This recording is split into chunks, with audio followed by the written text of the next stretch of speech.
Sveiki, šiandien pas mus ant stalo Google Ads. Turim straipsnį iš reklamos internete, kuris apžvelgia kampanijų tipus. Bandysim išsiaiškinti, ko jie skiriasi ir kaip atsirinkti geriausią variantą savo tikslams. Ar pardavimus kelt, ar, tarkim, prekės ženklą augint? Taip. Google Ads tikrai siūlo daug įrankių. Ir suprasti, kada kurį naudoti, čia jau žinai, pusę darbo link efektyvaus reklamos. Ir biudžeto, aišku, protingo panaudojimo. Gerai, tai pradėkim nuo paieškos tinklo. Ko gero daugeliui geriausiai žinomas tipas. Straipsnėje sakoma tekstiniai skelbimai paieškoje. Kas čia svarbiausia praktiškai? Čia mes gaudom tuos žmonės, kurie jau aktyviai ieško. Jie įveda raktažodžius ir pamato skelbimą. Tai va, labai svarbu parinkti tikslius raktažodžius. Bet lygiai taip pat svarbu yra ir negatyvūs raktažodžiai.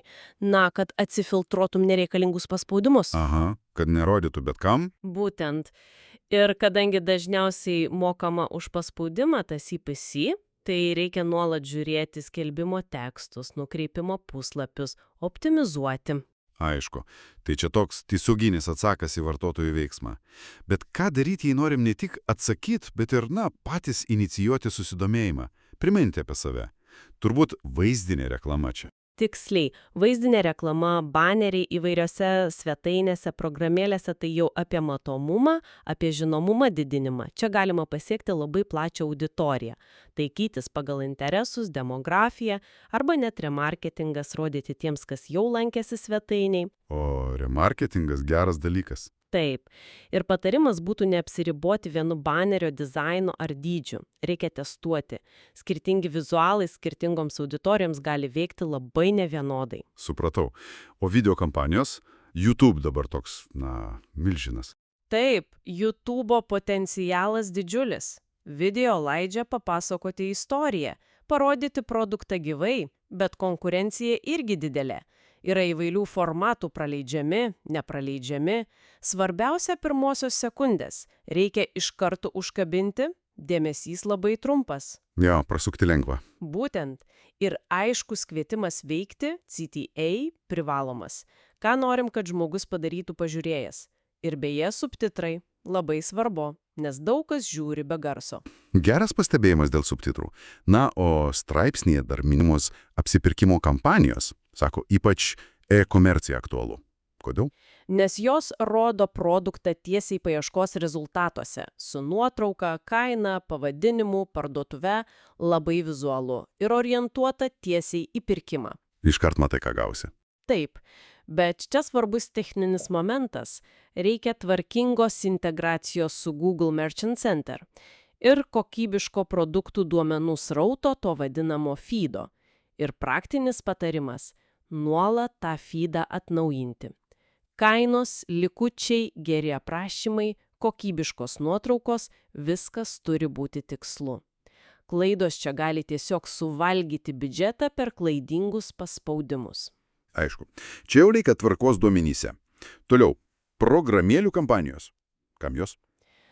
Pavadinimas išduoda mobiliųjų programėlių reklamai. Tikslas – skatinti atsisiuntimus arba veiksmus pačioje programėlėje. Jos veikia per įvairius Google tinklus, paieška, Google Play, YouTube. Kas čia gerai? Didelė dalis automatizuota. Sistema pati kuria ir optimizuoja skelbimus iš pateiktų elementų, tekstų, vaizdų, video. Tai mažiau rankinio darbo. Taip, bet reikia duoti sistemai gerų ingredientų. Kuo daugiau įvairių kūrybinių variantų, to geriau sistema galės testi ir parinkti efektyviausius derinius. Gerai.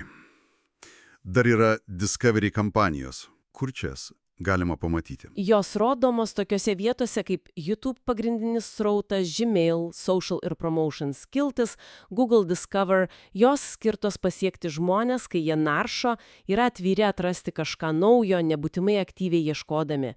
Tai labiau apie prekės ženklo atradimą.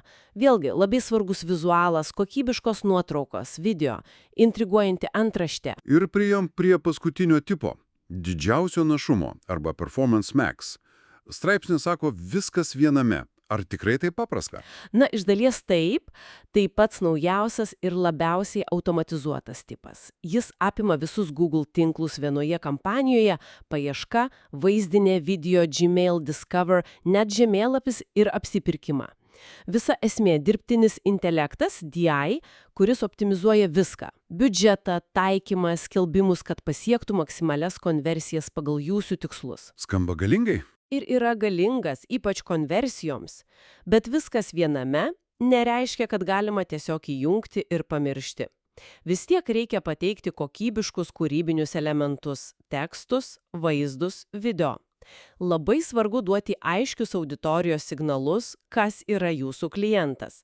Ir žinoma, nepriekaištingai veikiantis konversijų sekimas. Nors valdymo mažiau, bet strateginis pasiruošimas yra būtinas.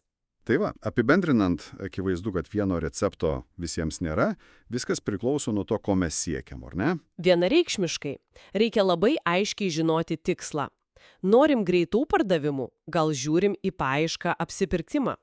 Norim auginti žinomumą ilgalaikėje perspektyvoje - vaizdinė, video, Discovery. Populiarinam programėlę, tam skirtos programėlių kampanijos.